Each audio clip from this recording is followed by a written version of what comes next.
Okay, with that, I think everybody's pretty much finished except me. I want to introduce the man that I know most of you came. You didn't come to see me. You came to see this man. But Thomas MESEREAU is now in a firm with Susan Yu. He's still a practicing attorney. I want to tell you a little bit about a year ago. In fact, almost exactly a year ago, last night, he was speaking to the Los Angeles County Bar Association, I think was the name of the group. When I got the tape that they did, I looked at it, I said, wait a minute, why are they keeping him to the end? Why are they keeping him to the end? They kept Thomas MESEREAU waiting to the end. This is the Los Angeles County Bar Association. But when I saw the tape, I understood. Those people mostly still thought Michael was guilty. This was last year, in 2010. So when people say, you know, who would you recommend as a lawyer? I'd say, well, only if you're facing the death penalty, I'd call Susan Yu and Tom MESEREAU. Or maybe Michael Min in Texas. But I know very few attorneys that I would recommend. I know hundreds of them. Very few would I recommend. And this man is a straight shooter. He, you know, if you're guilty, he's not going to try to make you look like a saint. But if you're innocent like Michael was, he'll go the full 100-yard dash to make that touchdown for you. He's an incredible man. Thomas MESEREAU really probably needs no introduction.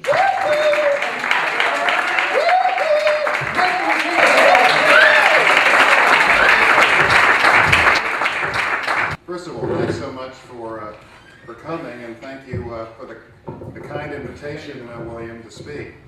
You know, I don't care if an organization is large or small or rich or poor. If it stands for the right principles, I'm with it.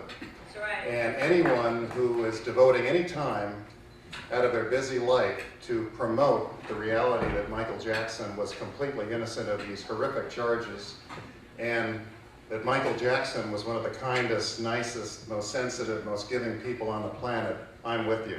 I'm behind you. Okay? And that's what I believe this group is doing. You know, I'm a criminal defense lawyer. It's my profession. I really love my profession. I have a great belief that we, as criminal defense lawyers, have done more to promote freedom in this country than almost any other group I can think of. And we're often attacked, we're often vilified, we're often ridiculed.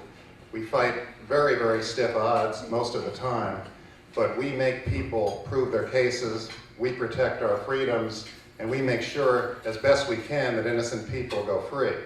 And I will tell you in no uncertain terms, Michael Jackson was 100% innocent of these horrible charges. He really was. Now, when I get into a case, I try to keep my objectivity. I don't necessarily believe the client or anyone else. I don't believe the prosecutors, I don't believe the police, but I don't necessarily believe the client till I find out for myself what the evidence is, who the client is, who the witnesses in the case are, for and against, and I start to gradually form my own conclusions about what I'm going to do. So when I first met Michael Jackson, I was in Florida, not far from Orlando. His brother Randy had called me. I'd known him for many years. We used to socialize once in a while. I'd never represented anyone in the Jackson family. And he called me and he said, we don't like the lawyers we have. And my brother, you know, has always been interested in meeting you. And we spoke to Blake Johnny Cochran, who thinks you're the one to defend him, which was very nice of Johnny. I'll always be indebted to him. Yes. And I flew down and I met Michael. And he was very quiet, very shy. He said very little. Randy did most of the talking.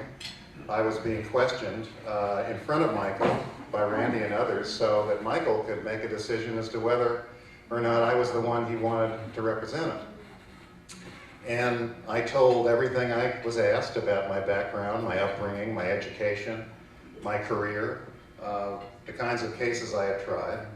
And I left Orlando not knowing whether I'd ever hear from him again. And about 3 weeks later, Randy called and said they wanted me to be his defense attorney. And I said to Randy, I assume you've been talking to a lot of other people. He said, no. He said, when Michael heard you, he said he wanted you, which was just a very great surprise to me. But nevertheless, one thing led to another, and I became his defense attorney. It was a great honor and a great privilege, but it was also a great challenge. because as I think everyone here knows, the media was 100% against him all over the world. Yes. They were just absolutely having a field day trying to torture this poor soul who was bewildered and terrified, a creative genius, a sensitive humanitarian, not someone built for a criminal courtroom, let's face it. And this was a long, painful ordeal. This trial lasted almost 5 months. We were there 5 days a week. So for 5 days a week, all day, Michael had to sit there listening to people say that he was a Mafia Don type who had organized a criminal conspiracy to falsely imprison a family, to abduct children and to commit criminal extortion, that he was a child molester of the most malicious type who took a cancer-ridden child, plied him with alcohol that could have poisoned the child to soften him up for the crime of child molestation, that he had organized other people to help him commit these kinds of crimes, that he had intentionally and maliciously and manipulatively given alcohol to underage children for his own selfish purposes. I mean, these charges were bad, okay? These charges were horrific. You know, Americans are fascinated by homicide cases, and I defend homicide cases. But American people are more repelled by child molestation charges than they are by murder charges. This is the worst kind of thing you can try and pin on any human being. And I guess what I have to tell you is that I occupied a chapter in Michael's life that was very, very dark and very, very evil in terms of what he had to go through, what people were trying to do to him in order to profit themselves. I've never seen a media onslaught in any criminal case this bad. I really haven't. I don't know if any of you remember the week the jury was deliberating. All of the cable stations were showing jail cells on TV every day where he was supposed to end up.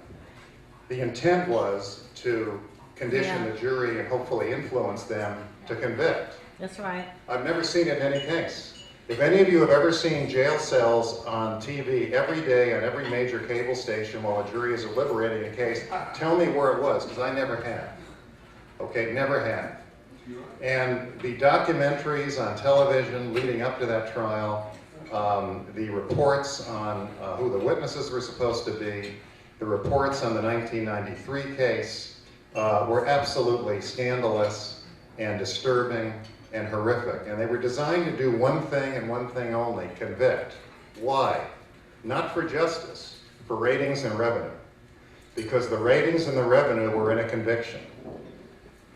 One very prominent person in the music industry told me after the trial, you cost the music industry billions of dollars when you acquitted him. Because they were looking forward to having him arrested right away, taken to jail.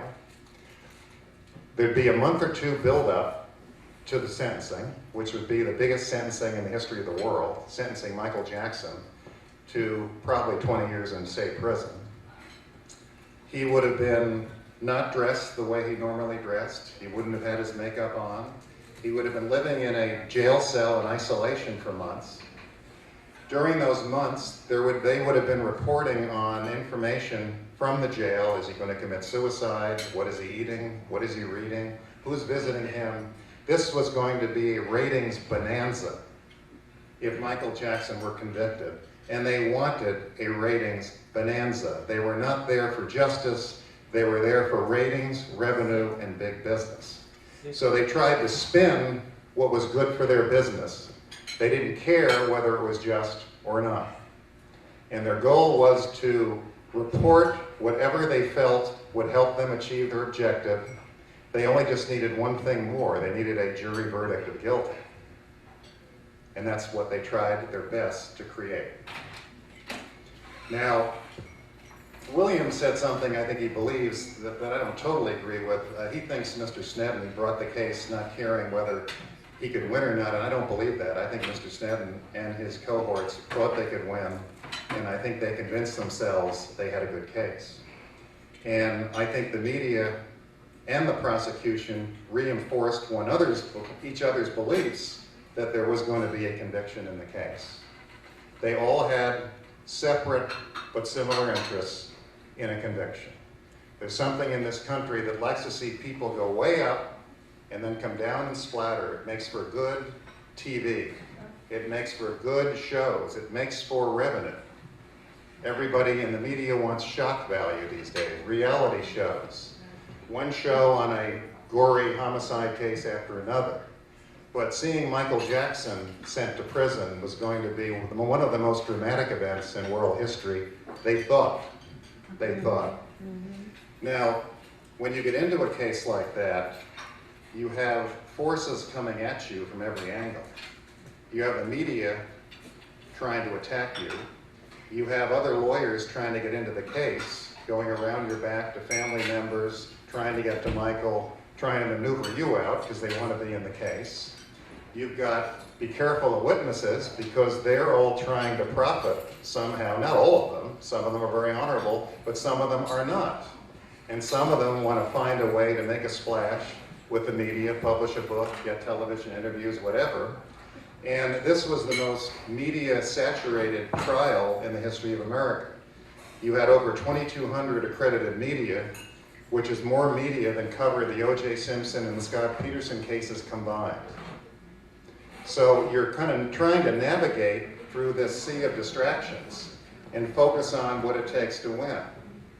But fortunately, we have a jury system, and while it's not perfect, because people are never perfect, and while mistakes are made, because people make mistakes, I think that jurors generally try to do their best to follow their oath, look at the evidence carefully, follow the judge's jury instructions, and do what's fair and correct. I think American juries try to do that. They don't always succeed at it, but they try.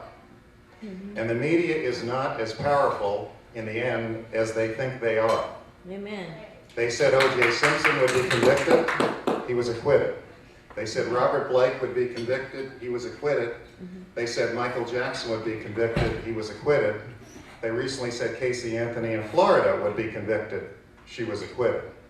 So I truly believe that when someone is picked to be on a jury, they change. They take an oath to follow the law.